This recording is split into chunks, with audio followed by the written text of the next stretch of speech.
Hare Kṛṣṇa, and we're back with the book called On the Way to Krishna by His Divine Grace, Srila A.C. Bhaktivedanta Swami Prabhupada, page number 7. In Srimad Bhagavatam, the material world is compared to a great ocean. Within this material universe, there are millions and billions of planets floating in space. And we can just imagine how many Atlantic and Pacific Oceans are there. In fact, the whole material universe is likened to a great ocean of misery, an ocean of birth and death.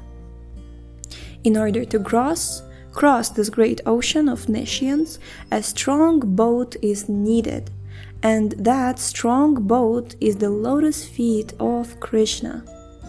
We should immediately get aboard that boat. We should not hesitate, thinking that Krishna's feet are very small. The whole universe is simply resting on his leg. For one who takes shelter of his feet, it is said that the material universe is no more significant than a puddle of water found in the impression of a calf's hoofprint. There is certainly no difficulty in crossing over such a small puddle. Tam vidya dukha samyogam, viyogam yoga samgitam. Quote, this indeed is actual freedom from all miseries arising from material contact. Unquote. Bhagavad Gita 6.23. We are entangled in this material world due to uncontrolled senses. The yoga process is meant to control these senses.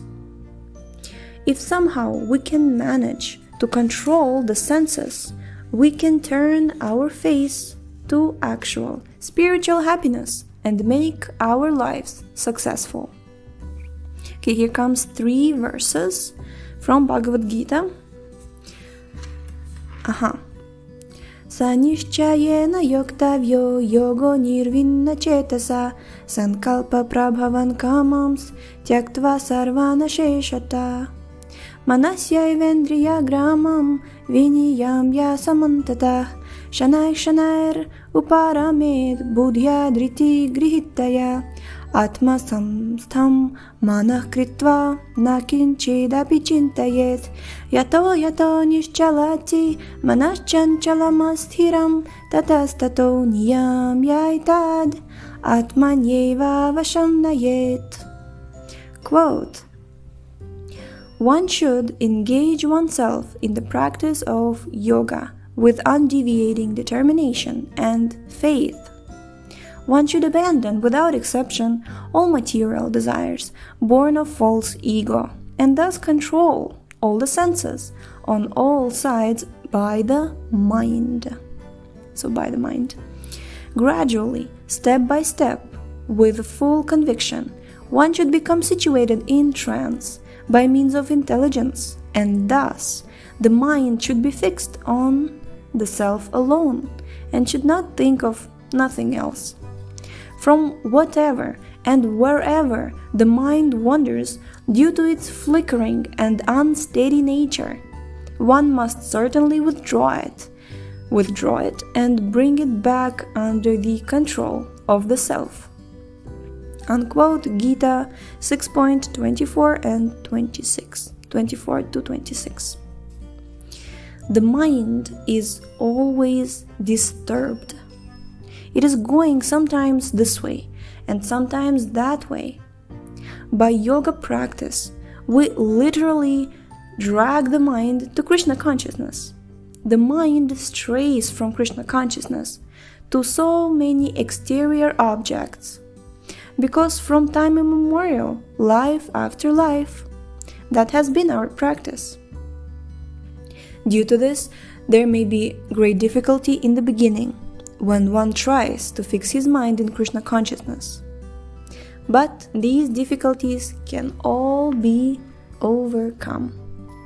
It is because the mind is agitated and not fixed on Krishna that it goes from one thought to another.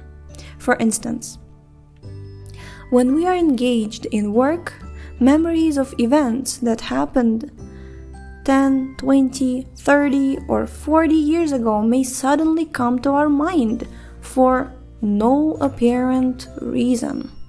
This happened, right? These thoughts come from our subconscious. And because they're always rising, the mind is always agitated.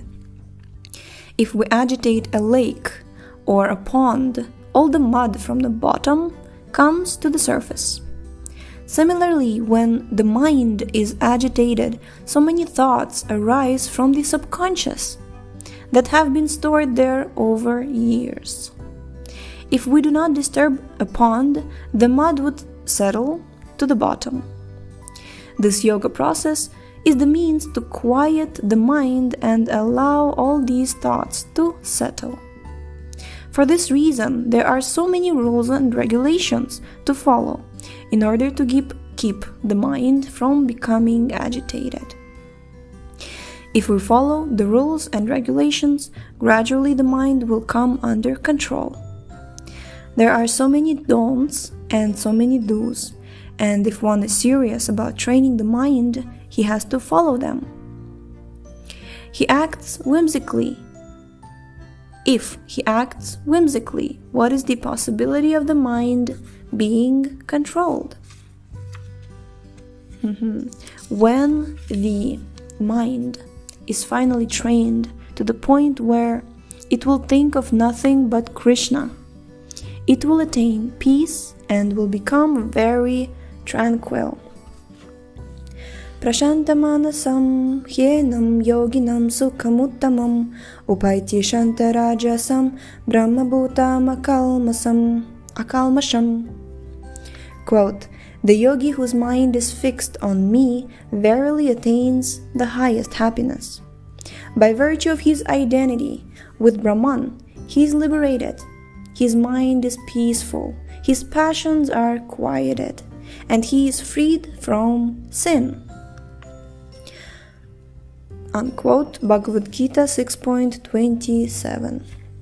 The mind is always concocting objects for happiness. I'm always thinking, this will make me happy, or that will make me happy. Happiness is here, happiness is there. In this way, the mind is taking us anywhere and everywhere. It is as though we are riding on a chariot behind an unbridled horse. We have no power over where we are going, but can only sit in horror and watch helplessly. Woohoo! That I know what that is. I'm sure most of us know. I'm sure all of us know what that is. So we're riding on a chariot behind an unbridled horse, have no power over where we're going, but can only sit in horror and watch helplessly. Isn't controlling your senses and the mind is like something really nicely to be done, really nice to be done, and a great way to have peace and happiness in life? Oh yes. As soon as the mind is engaged in the Krishna consciousness process, specifically by chanting Hare Kṛṣṇa, Hare Kṛṣṇa, Krishna Krishna, Hare Hare, Hare Rāma, Hare Rāma, Rāma Rāma, Hare Hare, then the wild horses of the mind will gradually come under our control. We must engage in Krishna service every moment of our lives in order to keep the restless and turbulent mind from dragging us from one object to another in a vain search for happiness in the temporary material world. Yujanevam sadatmanam yogi vigata kalmasa sukhena brahmasam sparsham atyantam sukhamashnute. Quote, steady in the self, being freed from all material contamination, the yogi achieves the highest perfectional stage of happiness, in touch with the supreme consciousness. Unquote, Bhagavad Gita 6.28. Krishna serves as a patron for one who is devoted to him. When one is in difficulty, his patron saves him. As stated in Bhagavad Gita, Krishna is the real friend of every living entity, and we have to revive our friendship with him. The method for reviving this friendship is the process of Kṛṣṇa consciousness. By practice of Kṛṣṇa consciousness, mundane, passionate hankering will come to a stop. This passionate hankering keeps us divorced from Krishna. Oh, look at that. See, this is the thing. As soon as we become like, and then like the vision of the Lord just disappears and we're just, this is so true. This passionate hankering keeps us divorced from Krishna, from the Lord. Krishna is within us, and he is waiting for us to turn to him. But we are too busy passionately eating the fruits of the tree of material desire. This passionate compulsion to enjoy these fruits must stop, and we must situate ourselves in our real identity as Brahman, pure spirit. Haribol. Okay, so we're going to start the next chapter called The Way of Chanting and Knowing Krishna. Hare Kṛṣṇa, Hare Kṛṣṇa, Krishna Krishna, Hare Hare, Hare Rāma, Hare Rāma, Rāma Rāma, Hare Hare. This is transcendental sound vibration. It will help us to cleanse the dust from the mirror of the mind. At the present moment, we have accumulated so much material dust on the mirror of the mind. Just as on the 2nd Avenue, New York City, there is dust and soot over everything due to the heavy traffic. Due to our manipulation of material activities, a great deal of dust has collected over our mind's clear mirror. And as a consequence, we are unable to see things in perspective. The vibration of transcendental sound, the Hare Kṛṣṇa mantra, will cleanse away this dust and enable us to see clearly our real constitutional position. As soon as we come to understand, I am not this body, I am spirit soul, and my symptom is consciousness, we will be able to establish ourselves in real happiness. As our consciousness is purified by this process of chanting Hare Kṛṣṇa, all our material miseries will disappear. There is a fire that is always blazing over this material world, and everyone is trying to extinguish it. But there is no possibility of extinguishing this fire of the miseries of material nature unless we are situated in our pure consciousness, in our spiritual life. Haribol! I think we're going to stop here for today. And tomorrow we will continue about the way of chanting and knowing Krishna. We will read about Dharma. We will read about how to engage in transcendental service. And for that, we don't need to really change our life externally. We need to work on our consciousness and basically devote ourselves to the Lord. And we're talking about pilgrimage. There's so many beautiful topics we'll be talking. I know that I'm saying the word beautiful a lot, but okay, there's so many interesting, fascinating, and practical topics we'll be talking about tomorrow. So the link to this book is in the description, and we shall see you next time. Hare Krishna.